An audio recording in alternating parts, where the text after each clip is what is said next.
Hello, YouTubers, friends, compatriots, bootlickers, shills, dust lasers, peasants, vassals, minions, meat sacks. I'm Useful Idiot. Welcome, and let's go to Spain. Spain's another place where banker scum have reared their ugly head again. And as I mentioned in my previous video, I'm just tickled that all these banks are coming out and making it hip to bash bankers again. And there's plenty to bash because banker scandals and banker problems are popping up all over the United States and Europe, particularly Eurozone right now. And I did a video a couple months back about the fact that Italian banks are imploding, and they still continue to do so, in spite of all these efforts that are going into that to rescue bad banks in Italy. But right now we're looking at Spain because Spain's banking crisis continues in spite of a lull. There is a lull because they have a debt-fueled mini recovery, and real estate has stabilized. A familiar story. The recession and the problems, the bad loans, continued problems in real estate are just papered over. And they also created a bad bank called Sareb, and that has temporarily alleviated problems. But unfortunately, there's been a series of banking scandals, and things are starting to come unglued in Spain again. And one of the reasons why we know that is because there's a recent push for Bankia and Banco Mare Nostrum, which are both mostly state-owned, to merge yet again. And the Bankia and Banco Mare Nostrum was a result of the merger of Spain's most insolvent savings banks from the last problems they had. And so now they want to merge these into one giant entity, possibly becoming Spain's fourth largest bank by assets. And so that's the general plan. Like I say, there seems to be a rush on that now, and so it seems to be that there are more problems there than what are being talked about. And the thought is that Bankia's numbers are still completely unreliable.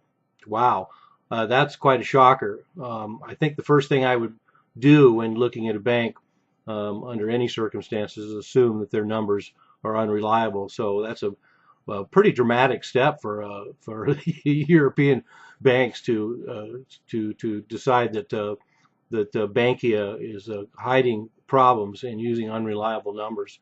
Unprecedented, really.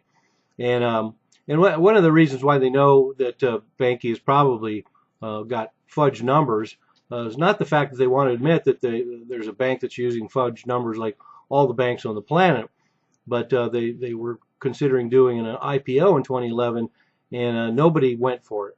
And so nobody needed to tell people that there wasn't any real assets there, and that the numbers were cooked, and that it wouldn't be a good investment.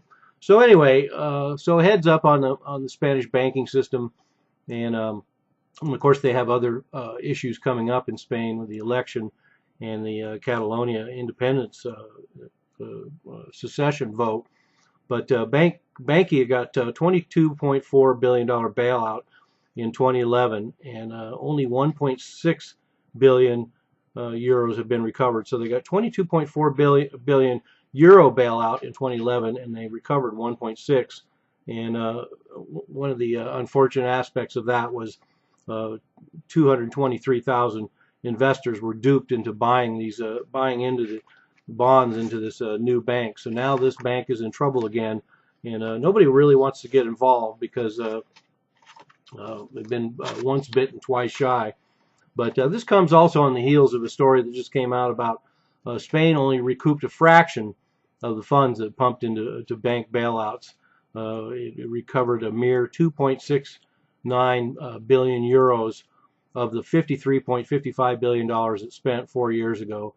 So another shocking figure for potential Spanish investors and people in dealing with Spanish banks have to think about right now, is that over 50 billion euros got flushed down the toilet in the last round of Spanish banking bailouts. So stay tuned.